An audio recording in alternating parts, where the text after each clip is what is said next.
ইনি হলেন ক্যাপ্টেন অ্যানমে, একমাত্র ব্যক্তি যে পৃথিবীর সবচেয়ে অদ্ভুত জাহাজের নাবিক। সে এমন একটা জাহাজকে চালায় যাকে অন্য কোনো নাবিকের পক্ষে চালানো হয়তো সম্ভব না।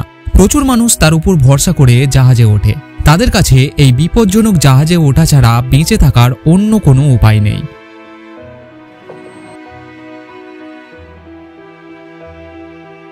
এটা হলো কঙ্গো নদীর রাজা এন্ডে। 90 মিটার লম্বা এবং 40 মিটার চওড়া এই জাহাজ পৃথিবীর অন্য সব জাহাজের থেকে আলাদা। এ যেন জলের উপর কাঠের গুঁড়ি দিয়ে তৈরি একটা ভাসমান দ্বীপ। এই প্রচুর পরিমাণ জিনিসপত্র এবং মানুষের লোড নিয়ে এটা পৌঁছাবে কঙ্গোর রাজধানী কিনশাসাতে, যেখানে পৌঁছাতে সময় লাগবে প্রায় 30 দিন। আর এই জাহাজে 30 দিনের যাত্রা কোনো দুঃস্বপ্নের থেকে কম না। কিন্তু কিচ্ছু করার নেই। বেঁচে থাকার লড়াই কতটা কঠিন হতে পারে সেটা এই কয়েক মিনিটেই আপনি বুঝতে পারবেন।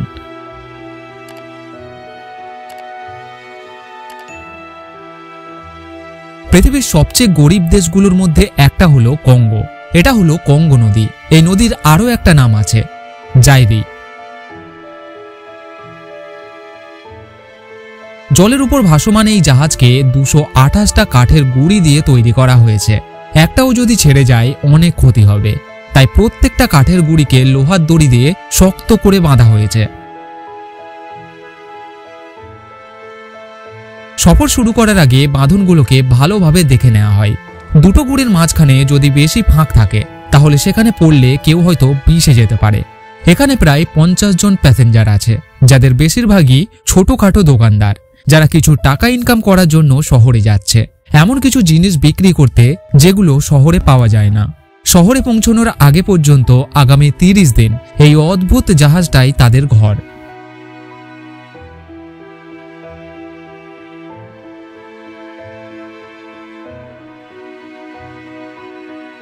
আফ্রিকার দ্বিতীয় বৃহত্তম দেশ হলো কঙ্গো, তাই এর একটা শহর থেকে অন্য শহরে যাওয়াটা এতটাও সহজ না। প্রত্যেক দিন হাজার হাজার মানুষ বাড়ি ফেরার জন্য অথবা ব্যবসার কারণে বোটের মধ্যে এই রকম বিপজ্জনকভাবে যাতায়াত করে, যে জন্য প্রায়ই দুর্ঘটনা ঘটে।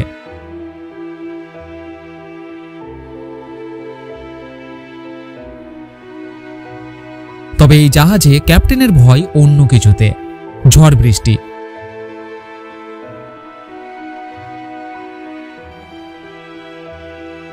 কঙ্গো নদীর মাঝখানে এই জাহাজকে অনেক ছোট দেখায়। বিগত 10 দিনে তারা 700 কিলোমিটারের থেকেও বেশি রাস্তাকে পার করে বান্দাকাতে এসে গেছে। তবে তাদের গন্তব্যের জায়গাতে পৌঁছাতে এখনও 700 কিলোমিটার পথ বাকি আছে। আর এই 700 কিলোমিটার পথ পার করা এতটাও সহজ হবে না। কঙ্গো নদীর জল খনিতে ব্যবহার করা বিভিন্ন কেমিক্যালের কারণে একেবারে দূষিত হয়ে আছে, কিন্তু এই 30 দিনের সফরে তাদের কাছে এই জল ছাড়া অন্য কোনো উপায় নেই।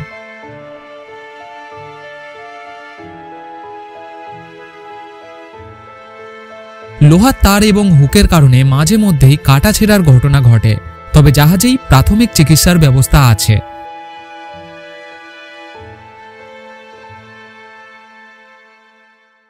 কঙ্গোতে কারাপশন এতটাই বেশি যে এই দেশে ইনফ্রাস্ট্রাকচার তৈরি হয়নি, যে জন্য মানুষ সড়ক পথ ছেড়ে এই বিপজ্জনক নদীপথকে বেছে নেয়।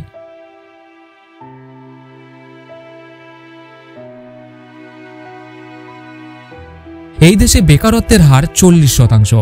মানুষ প্রত্যেক দিন বেঁচে থাকার জন্য লড়াই করছে। কিছু টাকার জন্য তারা যা পায় সমস্ত কিছুই বিক্রি করার চেষ্টা করে। ইনি হলেন গ্লোরিয়া, যে তার 2 বছরের নাতনিকে নিয়ে শহরে যাচ্ছে কাসাবা গাছের ময়দা বিক্রি করতে।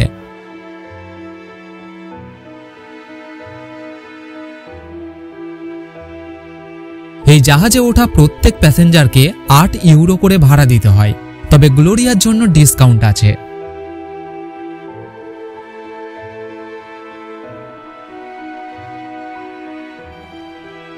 তিরিশ দিনের সফরে এই জাহাজ মাঝে মধ্যেই ঝড় বৃষ্টির সম্মুখীন হয়, তবে এর জন্য সবচেয়ে বিপজ্জনক হল নদীর উত্তাল ঢেউ।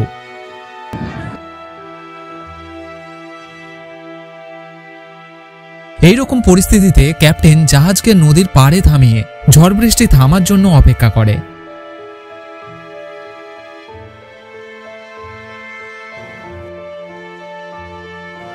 তারা ক্রমাগত বাঁধনগুলোকে শক্ত করে, কিন্তু এর শর্তেও কিছু কাঠের গুঁড়ি জাহাজ থেকে আলাদা হয়ে যায়।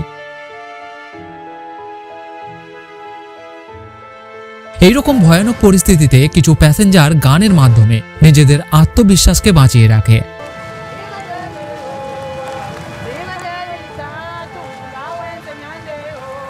প্রায় 2 ঘন্টা পর ঝড় বৃষ্টি থেমে যায়। ক্যাপ্টেন জাহাজের কতটা ক্ষতি হয়েছে সেটা দেখে। কঙ্গোতে সরকারের তরফ থেকে পাবলিক ট্রান্সপোর্টের কোনো ব্যবস্থা করা হয়নি, যে জন্য বাধ্য হয়ে তাদের এইভাবে যাতায়াত করতে হয়। এদেশের মানুষ প্রত্যেক দিন এক মুঠো খাবারের জন্য লড়াই করছে। শহরে কাজ পাওয়া সহজ হলেও গ্রামের মানুষরা খাবার জোগাড় করতে নিজেদের জীবনকে বাজি রাখে।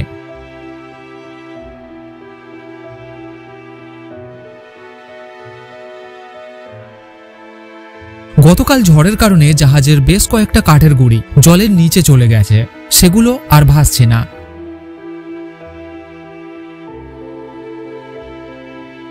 ক্যাপ্টেন সেগুলোকে আবার উপরে তোলার চেষ্টা করছে।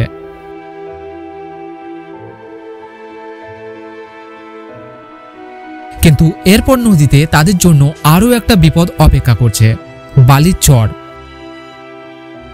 কঙ্গো নদীর মাঝখানে বালি জমে জলের গভীরতাকে কমিয়ে দেয়, যেখানে জাহাজ সহজেই আটকে যেতে পারে।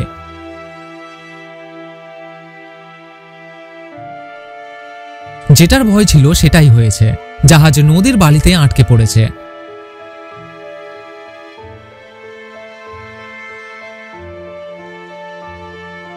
একটানা 5 ঘন্টা চেষ্টা করার পর অবশেষে জাহাজ সেখান থেকে বের হয়।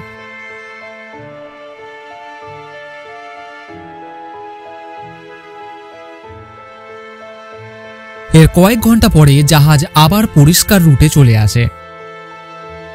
এখান থেকে কিনশাসার দূরত্ব আর মাত্র কয়েক কিলোমিটার।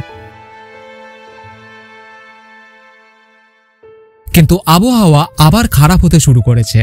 তবে শুধুমাত্র বৃষ্টিতে জাহাজের কোনো ক্ষতি হবে না।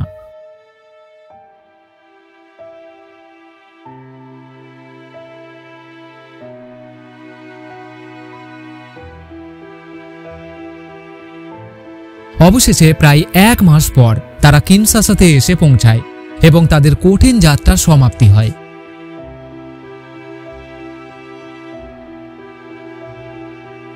এটাই পৃথিবীর একমাত্র ফেরি যাকে শুধুমাত্র কঙ্গো নদীর জলেতেই দেখা যাবে। চাইলে আপনিও এই অদ্ভুত ফেরিতে সফর করতে পারেন।